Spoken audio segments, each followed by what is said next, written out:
Bem-vindos ao Cabeça para Cima de hoje. Vamos debater um tema escatológico favorito dos nossos telespectadores. Acho que é um dos temas mais pedidos. Nós vamos falar sobre a grande tribulação, e mais especificamente como fica a igreja na grande tribulação. Mas eu quero ainda reformular essa pergunta e colocar dessa seguinte forma: como fica você na grande tribulação? Porque ela pode ocorrer a qualquer momento.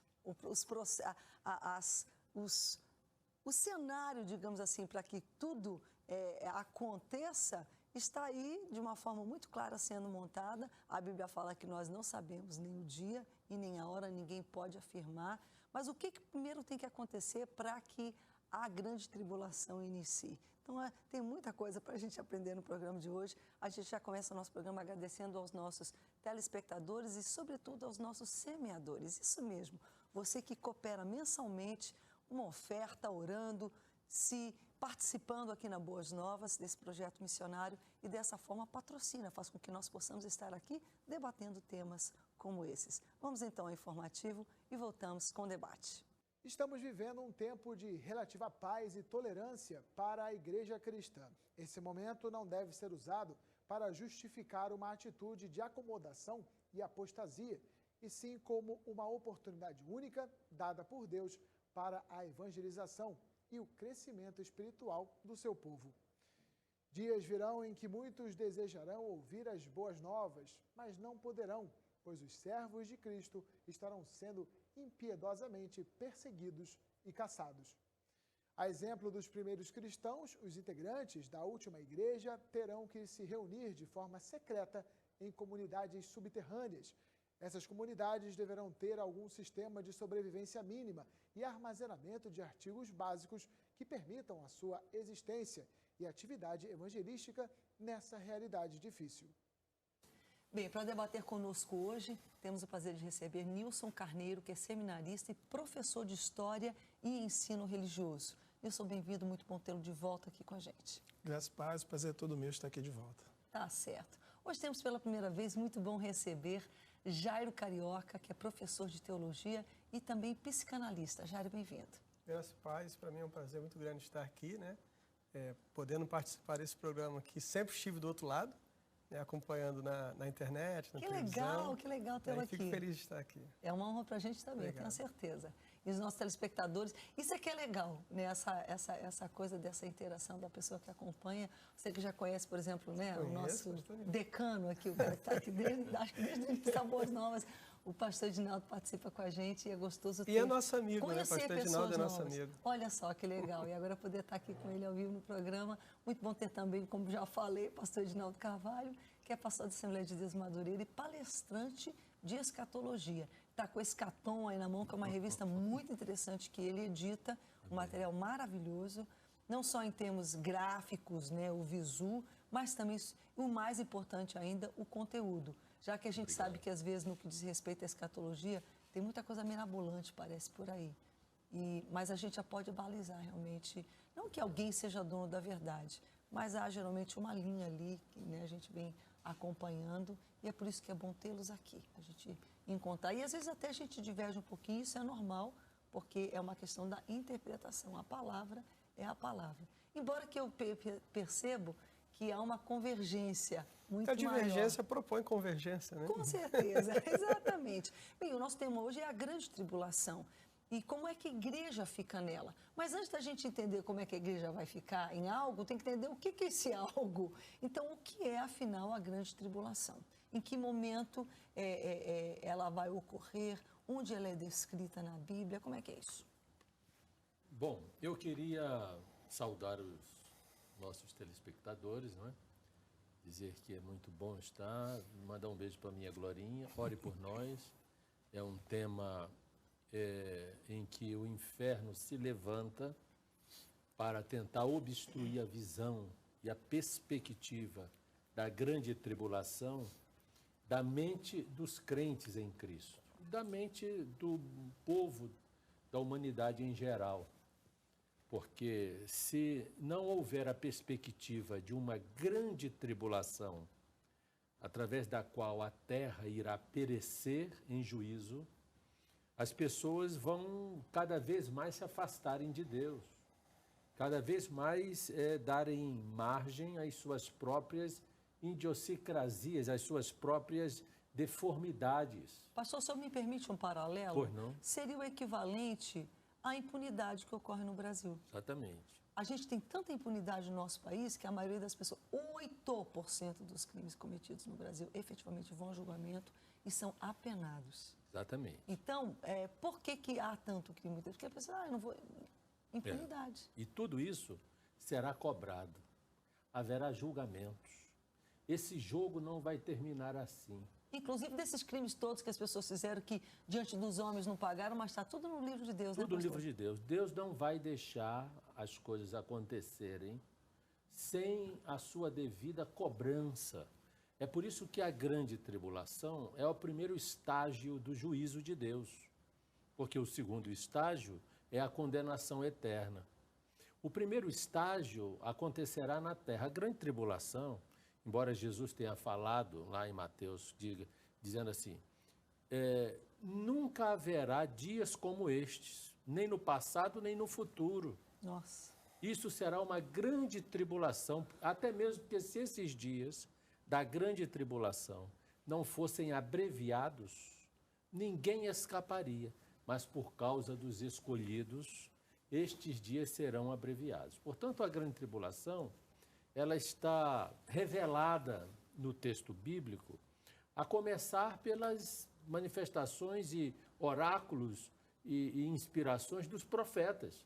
Por exemplo, o Apocalipse de Isaías, começa pelo capítulo 24, o texto diz que Deus vai se levantar para espantar então, não é a só terra. o último livro da Bíblia, efetivamente o Apocalipse, que fala da grande São as tribulação, os livros apocalípticas. Certo. Os textos apocalípticos não estão apenas no livro de Apocalipse. Correto. São aquilo conhecido como as apocalípticas, que está no Gênesis. Por exemplo, a semente vai esmagar a cabeça da serpente. Isto se conclui lá no Apocalipse, mas foi falado no Gênesis. Isso. Então, os textos apocalípticos, que são conhecidos como as apocalípticas, eles estão permeados em toda a palavra, do Gênesis ao Apocalipse. Por exemplo, o texto de Isaías, capítulo 24, diz que Deus vai se levantar para espantar a terra, que a terra cambaleará como um bêbado, que a terra balanceará como rede de dormir, que a terra será de todo quebrantada, porque a sua transgressão pesa contra ela. O pequeno Apocalipse de Isaías, está no capítulo 24, já mostra a grande revelação, a grande tribulação. Não basta dizer, então, que seria uma tribulação, mas seria uma grande tribulação. Porque a tribulação ela é dividida em duas partes. Um primeiro período, porque para os pré-tribulacionistas e pré-milenistas, há que se focar de que eu estou defendendo esta visão pré-tribulacional e pré-milenal, porque tem outras visões também. Esta visão pré-tribulacional significa dizer que a igreja será arrebatada antes de cair esse período dramático sobre a terra, que é um período de 7 anos. Por que os 7 anos? É a última semana da profecia de Daniel, que é a 70ª semana de Daniel, que é para Israel e para as nações incrédulas, não para a igreja. Tá, antes de eu recapitular, não sei se vocês gostariam de continuar, com certeza vamos começar. Só essa questão da impunidade do ímpio, isso já fica muito claro no livro de Salmos, né, 73, o Salmo de Asaf. Eu sempre brinco que, inclusive, foi o nome que eu coloquei no meu filho. Olha aí. Porque o Salmo de Asaf, ele é um salmo, né, que de alguma forma demonstra uma angústia do autor em ver a impunidade dos ímpios. Verdade. Então, quando ele fala sobre impunidade, não é de hoje. Ele fala sobre por que os justos sofrem tanto, né? Enquanto o ímpio vive uma vida farta. E aí ele fala, até que entrei na casa do Senhor. Então ele viu que, na verdade, todos nós prestaremos conta diante de Deus. O detalhe não é o agora, o detalhe é quando você estiver diante de Deus.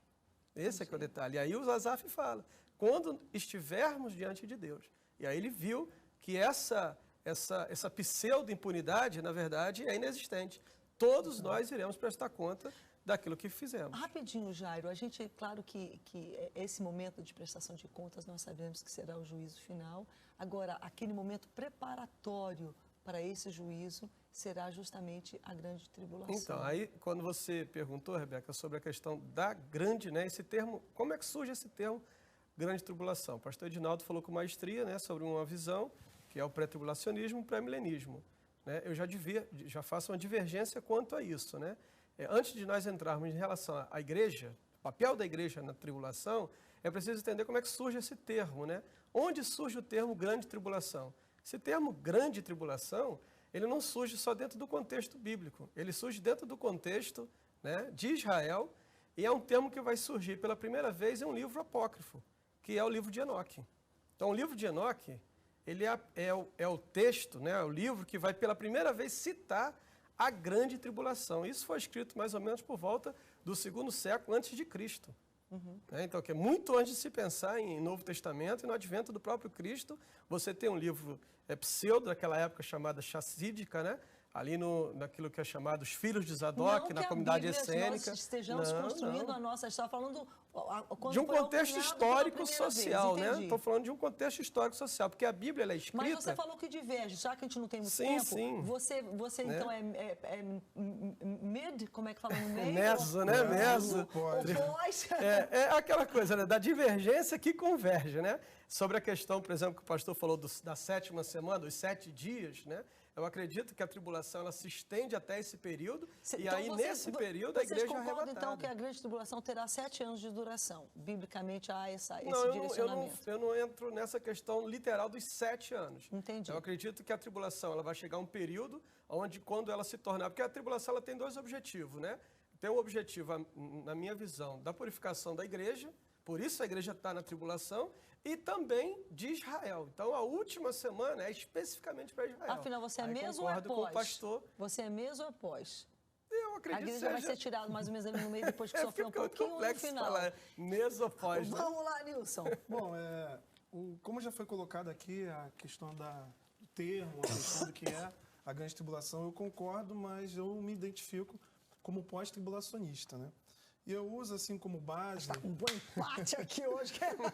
Eu uso aqui como base Mateus 24, né? Você tem ali em Mateus 24 o sermão profético. E é interessante que muitas pessoas fazem a leitura do sermão profético sem considerar por que Jesus faz esse sermão profético.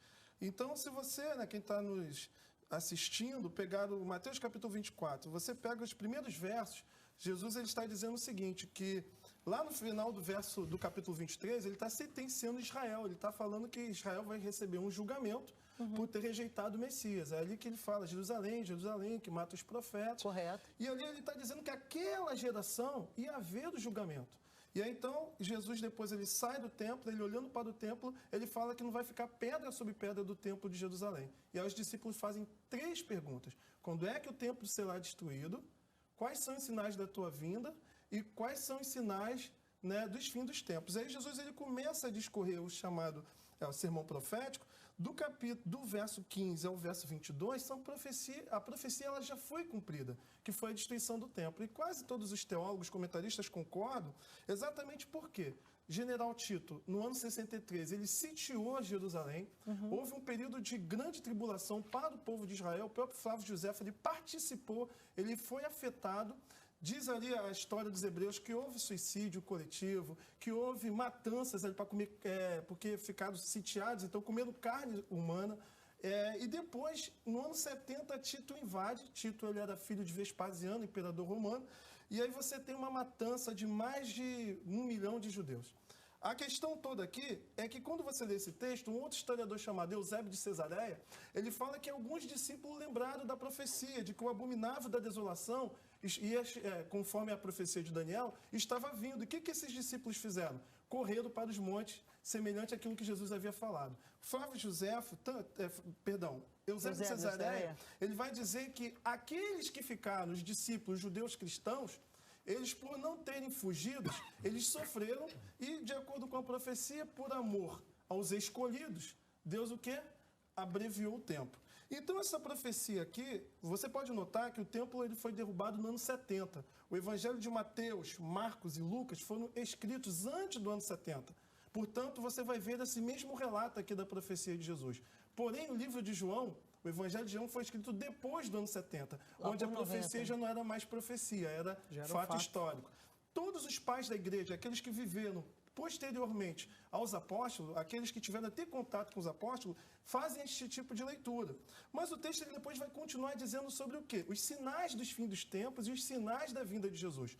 Se você olhar o texto, ele vai dando vários sinais acerca do cosmológicos, sinais acerca da vinda do anticristo. E depois você tem o quê? Depois da tribulação daqueles dias, aí sim você vê a aparição de Cristo. Uma aparição visível, audível, não é secreta, e seguida da aparição você tem o arrebatamento, mas não é um arrebatamento para que se segue 7 anos depois na Terra. Um arrebatamento exatamente para quê? Aqueles que ficam para ser julgados. É sequencial. Ele faz uma analogia exatamente com o dilúvio. Vamos fazer o seguinte, nós realmente precisamos dar uma paradinha, que a gente já está bem estouradão aqui. Vocês estão percebendo que, de alguma forma, por isso que essa é a proposta do programa. Eu queria que, mais ou menos, se falou um pouquinho sobre o que vai ser a grande tribulação, e eu vou precisar que vocês discorram um pouquinho mais sobre o que vai acontecer com as pessoas durante a grande tribulação, para que a gente entenda, embora que o próprio nome já é autoexplicativo. Mas o tema é a igreja na grande tribulação. Então, a questão é se a igreja vai estar presente quando aquilo que a Bíblia descreve, como sendo a grande tribulação. Quando ela ocorrer, a igreja já terá sido arrebatada ou ela ainda estará aqui na terra? Pelo que eu estou vendo, pela visão dos senhores, você, quem sabe, uma parte do tempo. Por você, pelo que eu percebi, o tempo todo. E pelo pastor Edinaldo, provavelmente por mim, a gente não estará mais por aqui, não. Quem é que vai estar aqui para viver a grande tribulação? Sempre, mas é como a gente diz, né? Então, a gente vai voltar agora especificamente em cima, se desdobrando, claro, ainda explicando o que é a grande tribulação, porque a gente findou entrando direto no tema. A gente não explicou muito o que é a grande tribulação. Essa parte que eu lhe falei, né? Eu trouxe até o livro de Enoque para poder lhe mostrar, né? Nessa citação. Mas o livro de Enoque, para mim, é apócrifo. Sim, mas de alguma forma vai influenciar. Do termo. De alguma forma vai influenciar a escriturística neotestamentária. Até porque todos os pais da igreja utilizavam o livro de Enoque como livro sagrado.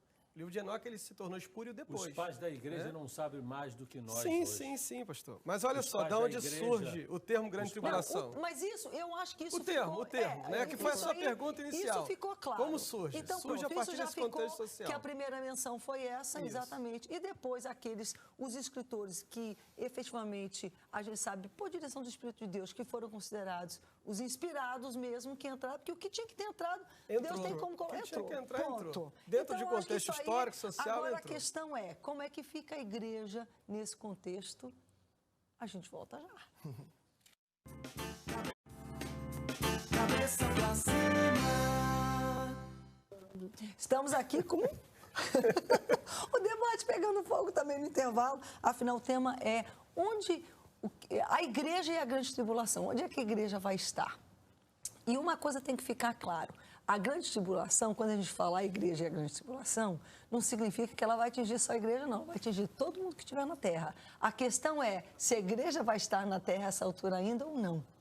É para todo mundo. Então, se você diz, isso não é comigo, porque eu não sou crente mesmo, ou eu não ligo para isso, não. A grande tribulação, se houve impunidade, se aquilo que os erros que os homens, as injustiças, as atrocidades que foram cometidas não foram devidamente apenadas ou verificadas pela justiça dos homens, Deus lidará com elas. Claro que não no momento da grande tribulação, porque aquele momento será meio que um momento histórico do cálice, da ira de Deus que vai entornar e simplesmente chegou o momento para aquilo que ele falou que iria, seria a única forma. Se o encaminhamento fosse aquela seria a forma que ele ia lidar. E a gente está vendo isso acontecer.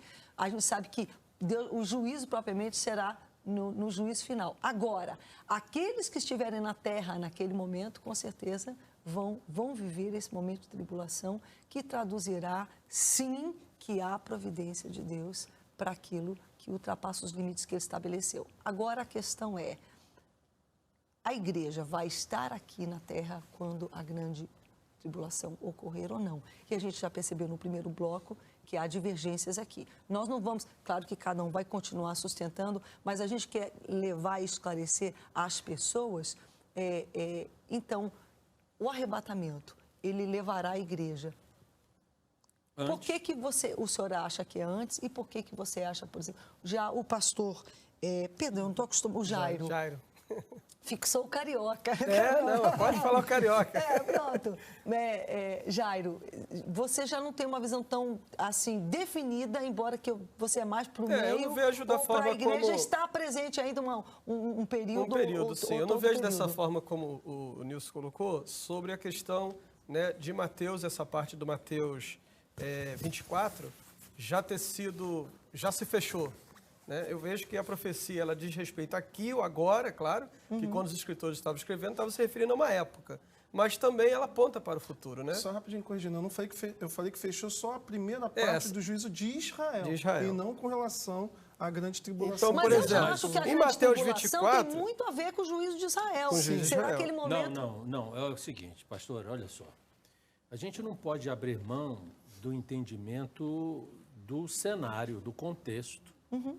Eu não posso interpretar, por exemplo, Israel, o juízo de Israel não veio na destruição do templo e nem da destruição de Jerusalém no ano 70. Aquilo ali foi consequência. Aquilo ali foi pinto. Mas o texto diz bem claro comparado ao que vem. O que foi mais dramático? 70 por Tito ou agora na década de 40 por Hitler? O e ainda pelo que virá contra Israel. Porque Israel hoje concentra todo o ódio do mundo. O antissemitismo na terra tá crescendo. É algo infreável. E nós sabemos, segundo a visão profética, de que Israel será novamente cercado, que o Armagedon é uma realidade, que a guerra de Gog e Magog não aconteceu ainda e vai acontecer contra Israel. Por isso que eu defendo essa ideia de, vermos lá, de por igreja exemplo, e Israel. Se nós vermos lá, por exemplo, em Jeremias, capítulo 37, pastora Rebeca, olha o que diz isso.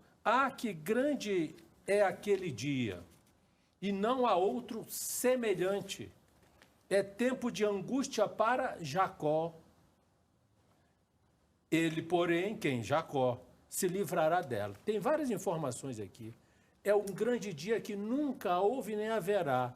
É o dia de Jacó. O que é essa angústia de Jacó? É o dia de angústia para o povo de Israel. Quando a Bíblia se refere a Jacó e não Israel, é porque está se referindo ali às 12 tribos. Jacó quer dizer a cabeça de tribos, as cabeças de tribos. É todo o povo, não apenas os de Judá, mas também os de Samaria.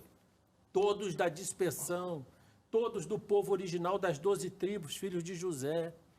Filhos de Jacó, entendeu? Então, ali está dizendo que haverá um grande dia, terrível, será dia de angústia de Jacó. Agora, olhe só que coisa interessante. A visão de Daniel, os oráculos de Daniel. Daniel orava, pedia por Jerusalém. Daniel orava, pedia pelo povo de Israel. E diz assim, as 70 semanas... A profecia das 70 semanas de Daniel diz assim, 70 semanas estão determinadas sobre o teu povo. Que povo? Israel. E sobre a tua santa cidade. Que cidade? Jerusalém. Para fazer cessar a transgressão, 1. Para dar fim aos pecados, 2. Para expiar a iniquidade, 3. Para trazer a justiça eterna, 4. Para selar a visão profética, 5, e ungir o Santo dos Santos, começando pelo 6º. Israel ainda não ungiu o Santo dos Santos, Jesus. Que é Jesus. A gente só não pode perder o foco, é a igreja, não Israel, né? Isso quer dizer que não aconteceu. Ela não selou a visão ainda profética. Ela não trouxe justiça eterna. Mas com isso que o senhor está colocando sobre Israel, o senhor está falando o quê? Porque a questão... A gente está falando de Israel, que a grande tribulação, ela vem especificamente para as nações incrédulas, para a igreja dissimulada, aquela que ficou para trás, e para as nações incrédulas. Olha só, porque o que vai ser arrebatada não é a igreja cristã, nem evangélica, nem católica de todos os tempos. O arrebatamento é para a noiva do Cordeiro. É para os salvos, os remidos. A noiva é uma igreja dentro da igreja. Toda essa cristandade que anda por aí, todo esse inchaço na denominação evangélica, que faz com que muitos líderes tenham arroubos, não, porque esse número extraordinário, os católicos estão perdendo, os evangélicos estão... Tolice! A igreja do arrebatamento não é a igreja do IBGE. A igreja do IBGE é aquela igreja vista nas estatísticas. Então, mas só para a gente entender, isso que o senhor falou a respeito de Israel. Então, a grande tribulação não é a respeito de Israel. A grande tribulação, um dos propósitos é para purgar os pecados de Israel. Por isso que eu defendo... Tá bom, porque eu te disse que não é para purgar os pecados de Israel. Então, diz respeito a Israel, diz respeito aos ímpios, aqueles que não quiseram fazer, e o remanescente ou não. Que remanescente? Não, o remanescente que eu quis dizer são aqueles que se diziam da igreja, mas que ativamente... São os reminiscentes. É isso mesmo. E aí, nessa parte aí, pastor Rebeca, é que eu discordo, porque quando eu leio, por exemplo, a parábola das 10 virgens, e o noivo vem buscar as 5 que são prudentes, e as 5 loucas ficam, eu não vejo o noivo voltando para buscar uma das loucas que se converteu. Não, o arrebatamento da igreja é uma vez só. Não, eu sei, mas a gente sabe que aqueles que não aceitarem o sinal da besta, aqueles que não se submeterem e realmente... Então, é nessa parte aí que eu entro com Mateus 24, por exemplo. Quando Jesus fala no versículo 21 sobre a tribulação, ele vai falar sobre o arrebatamento só no versículo 31, que dá a entender que o arrebatamento é depois da tribulação. A igreja passa pela tribulação. E outra coisa, todos os textos bíblicos falam o seguinte, por exemplo, Apocalipse 1:7 fala, eis que vem com as nuvens, todo olho verá. Se você pega Apocalipse capítulo 11, que vai falar da 7ª trombeta, você percebe que ali é a ressurreição dos mortos. Todas as vezes que a Bíblia fala de ressurreição, fala da ressurreição do último dia. Jesus, por exemplo, fala, né, que a vontade do Pai é que creiam no Filho, tenha vida eterna e ressuscite no último dia. Se você pega Marta conversando com Lázaro, o que Marta fala? Eu creio que ele vai ressuscitar no último dia. O que Jesus fala? Vem a hora que os mortos sairão, né, do sepulcro, ouvirão a voz, os bons para a vida eterna e os maus para a perdição eterna. Todas as vezes que a Bíblia fala de ressurreição... eu não estou fazendo da forma literal, porque eu não sou como Senhor. Mas quando você lê... João capítulo 5. Jesus fala assim, aqueles que creem em mim morreram, ressuscitarão. Não, e aqueles que creem... Não, você falou... Não, estou falando de João 5. Mas mesmo quando você lê o Tessalonicenses, junto com o capítulo 20 de Apocalipse, você vê isso. Que a ressurreição, ela é antes, né, do arrebatamento. Sim, e outra coisa, se você pega 1 Coríntios capítulo 15, ao som da última trombeta. Qual é a última trombeta do Apocalipse? A 7ª trombeta. Na 7ª trombeta você tem a ressurreição. Se você olhar no Apocalipse capítulo 11, fala da ressurreição dos santos do Antigo Testamento, pastor, das pessoas do Novo Testamento e dos ímpios. Quando você vai para Paulo, 1 Coríntios capítulo meu querido 15, pastor, ele fala do quê? A última trombeta, a ressurreição dos mortos. Não é não, pastor. Que última trombeta é essa? O quê? A última trombeta que você está se referindo à 7ª é do Apocalipse. Sim, a última trombeta do Apocalipse. A trombeta do arrebatamento é de 1 Coríntios capítulo 15. A questão que o arrebatamento, quando Paulo escreve aos Tessalonicenses, não, você está falando da última trombeta. A 7ª trombeta é trombeta que traz juízos.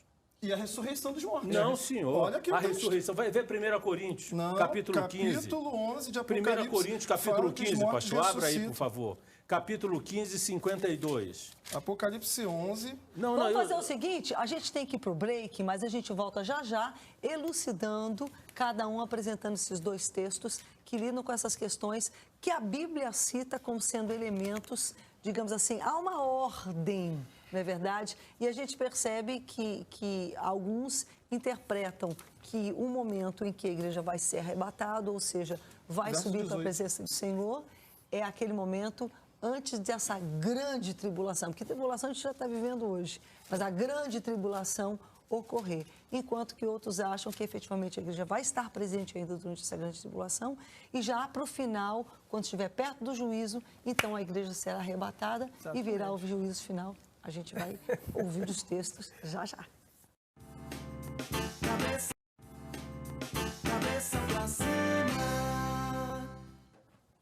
Como fica a igreja na grande tribulação é o tema do nosso debate de hoje. A gente agradece, como já agradeci no início do programa, aos nossos semeadores e está aí na nossa tela o nosso contato, o nosso call center para você ligar, colocar sua sugestão de tema, você que quer entender mais, quer precisa de explicação e às vezes é difícil encontrar pessoas capacitadas realmente para debater. A gente sabe que há muitas, não estou dizendo que não há, mas que bom que as pessoas possam ter acesso, através da Boas Novas, a pessoas estudiosas, professores realmente que se debruçam e se preparam para poder debater e explicar esse assunto. Então, pode sugerir o seu tema e aproveite logo que se torne um semeador. E tudo isso que eu falei, você pode fazer também no nosso site, no www.boasnovas.tv. Lá também você pode se tornar um semeador.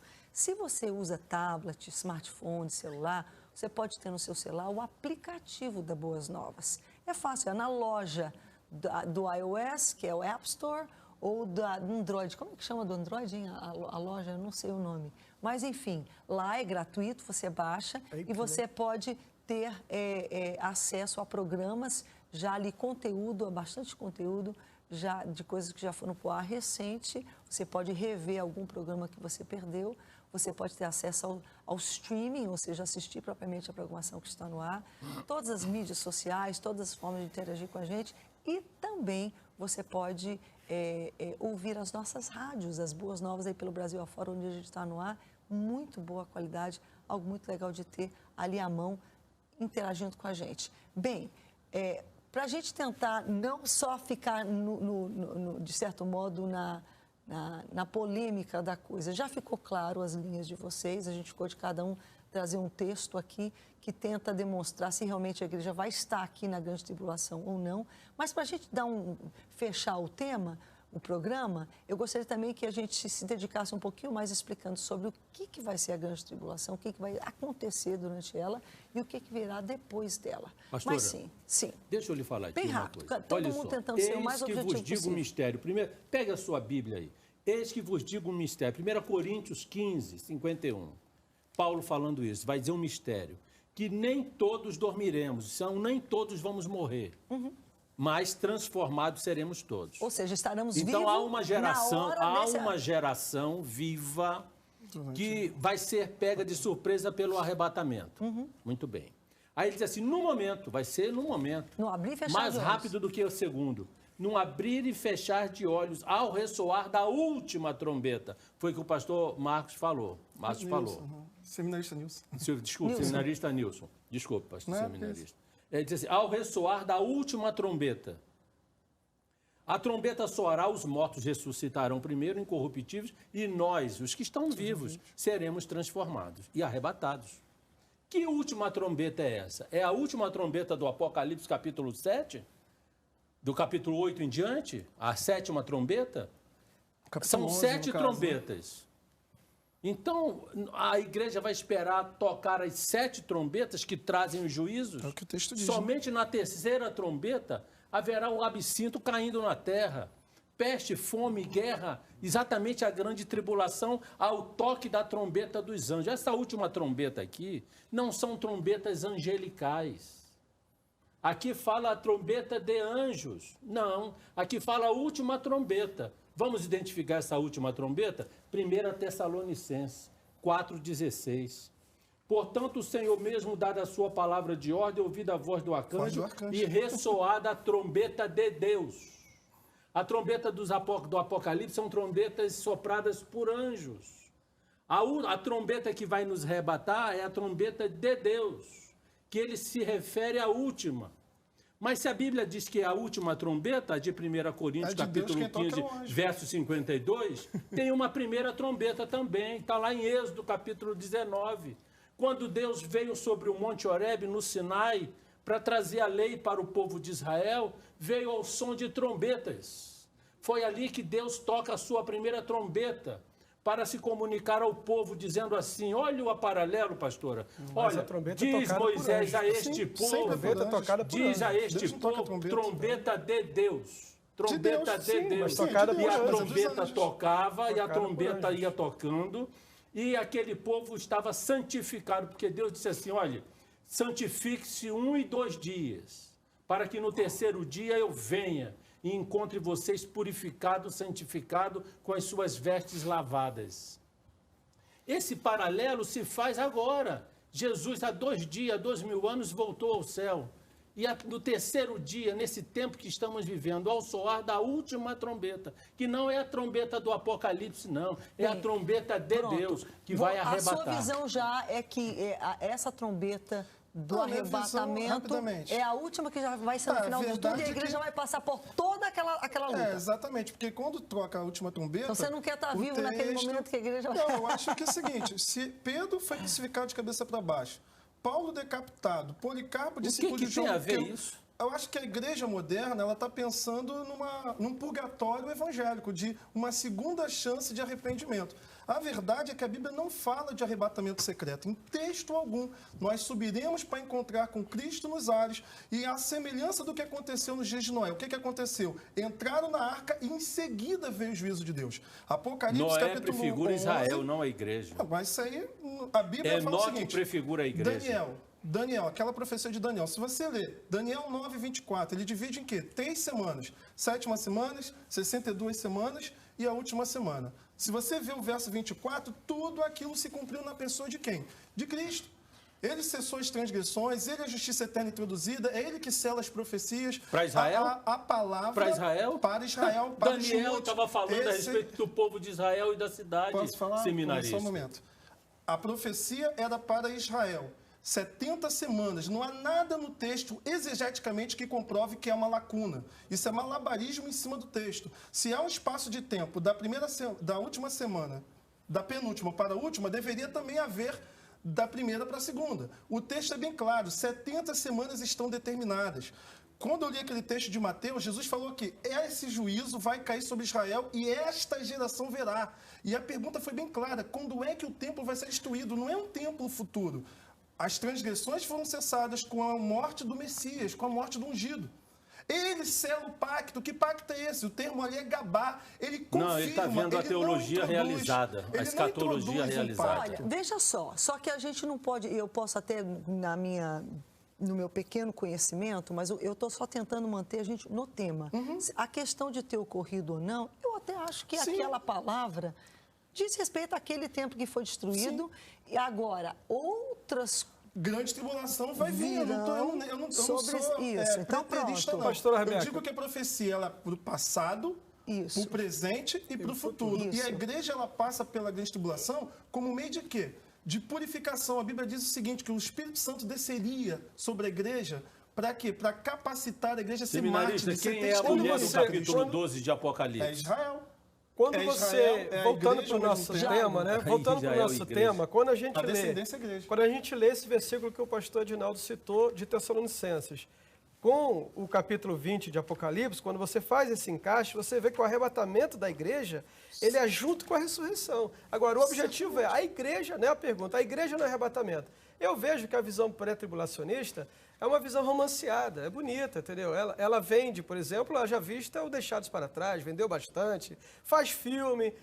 Geralmente no seminário as pessoas perguntam, poxa, mas as criancinhas vão sofrer, né? Os filhos de crente vão sofrer. Mas o que a Bíblia está dizendo aqui é que é realmente a igreja na tribulação e que esse sofrimento faz parte daquilo que o pastor Edinaldo pontou aqui, como uma purificação da igreja. Concordo que a igreja hoje perdeu o seu foco. Não. Da igreja já está purificada. Eu estou falando da igreja. Espírito Santo, não precisamos passar mais pela tribulação. Eu estou falando de uma igreja no contexto geral. A igreja glorificada, o Senhor não vê. Quem vê é Cristo. Cristo vê a igreja glorificada. A igreja verdadeira já tem o Espírito imaculada, Santo. Que o apóstolo Paulo, a igreja que o apóstolo Paulo pontuou como sacrossanta, imaculada, essa vista tem o Espírito Santo. Não tem mais valor nenhum. Mas essa igreja que nós fazemos parte... E outra coisa, você falar de Tim igreja que nós fazemos e de parte. Tom Ice, que são os autores do Deixados para Trás. E vendeu bastante.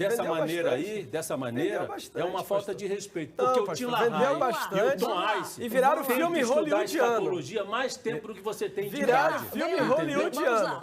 A visão pré-tribulacionista é romanceada. A igreja passa pela tribulação. O que a gente percebe? Que grandes estudiosos têm uma posição muito firme. Eu considero os senhores grandes estudiosos. Têm uma posição muito firme. Porque os textos indicam, pelo menos pela visão que cada um de vocês tem aqui, que poderá ser antes, poderá ser em algum momento mezzo, como outros defendem, ou poderá ser depois, tudo junto. não está, pela divergência que a gente vê aqui, para mim, absolutamente claro, não quer dizer que não vai acontecer. Simplesmente indica, me parece indicar, que nós não temos como dogmaticamente afirmar. E essa é a beleza do Apocalipse. E o que isso, então, sobretudo, nos indica? Desqualifica? Não. Não. Essa é a beleza só do diz para a gente assim, esteja preparado. Prepara-te, Israel, para encontrar-te com teu Deus. Já, a gente volta para se despedir. Cabeça pra cima. Cabeça pra cima. A gente vai encerrando um programa muito bom que debateu a igreja na grande tribulação, onde é que ela vai estar, se não vai estar. E realmente tivemos posições bem diferenciadas aqui representadas e, de alguma forma, nos leva a pensar, para muitos isso descredencia, né? Isso coloca em xeque. Não, simplesmente o texto aponta essa cronologia e há quem pense que a igreja estará, interpreta dessa forma, não é nem quem pensa, mas interpreta dessa forma, ou não, né? Cada um de nós, acho que ficou meio claro aqui como cada um pensa, mas eu quero simplesmente pedir que cada um dê palavra agora, mais uma palavra direcionada para o nosso telespectador, nesse sentido da preparação realmente, porque é algo que vai acontecer. Quando a gente conversa assim, então parece que é só uma questão de ponto de vista e que não tem nada a ver. E nós estamos aqui dizendo, ó, tem a ver sim. Então, eu queria deixar uma frase famosa que diz assim: naquilo que é essencial, a unidade. Naquilo que é secundário, a liberdade e em tudo o amor. Então, o que é essencial? Saber que Cristo vai voltar, que a igreja precisa estar preparada, independente de ser pré, meso e pós, né? E eu quero aqui imitar o pastor Edinaldo, só que não é para a Glorinha, é para a Sarinha, que é minha esposa. Quero deixar um beijo para minha esposa amada. Obrigada, pastor Nilson. Muito prazer conhecer o pastor Jairo Carioca. Bem-vindo, volte sempre. Obrigado, obrigado. Para mim é um prazer muito grande estar aqui no programa. E o que a gente aprende, né, quando a gente estuda essas divergências todas, né, tem a ver com pontos de vista. Mas o que fica bem claro é o seguinte: Cristo está voltando, isso é claro. E a pergunta que fica nesse dia para a gente é o seguinte: a que igreja, né, parafraseando o que disse o pastor Edinaldo, que igreja eu faço parte? Eu faço parte da igreja de Cristo ou eu só estou fazendo parte da igreja de IBGE? Então essa é a pergunta. Eu preciso fazer parte da igreja de Cristo para estar preparado quando ouvir a trombeta tocar. A minha felicidade é que o Nilson e Jairo, mesmo crendo que vão ficar durante a tribulação, Jesus vai levá-los junto comigo antes da tribulação. E quando estivermos subindo, eu vou dizer assim para ele: viu, meu seminarista, viu, meu pastor, como eu tinha razão. E agora fala aí pro mestre: olha, o pastor Edinaldo tinha razão.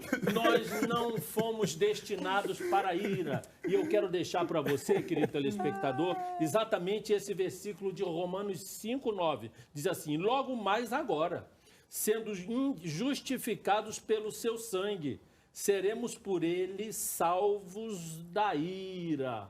Porque Deus, 1 Tessalonicenses 5:9, não nos destinou para a ira, mas para alcançar a salvação mediante nosso Senhor Cristo Jesus. A ira de Deus é a tribulação que vai vir sobre esta terra. Os crentes que já têm o Espírito Santo já estão prontos, não precisam passar por tribulações. Temos aflições, mas tribulação para os crentes fiéis não teremos, porque o Senhor nos chamará, assim como chamou Enoque antes do dilúvio, chamará a igreja fiel, antes da tribulação. Israel ficará, assim como Moisés ficou, atravessou o dilúvio, saiu vivo, o remanescente fiel de Israel passará pela tribulação e converter-se-ão a Jesus Cristo. Salvar-se-á, portanto, o remanescente fiel. A igreja não passará pela tribulação e eu não acho, não. Eu não estou em cima do muro. Eu não tenho mais idade de ficar em cima do muro. Seremos arrebatados juntos com o Senhor nos ares. Deus abençoe, muito obrigado. E que alegria receber hoje esse ano no programa ficará conosco. Uma grande amiga, Isleia Cavalcante.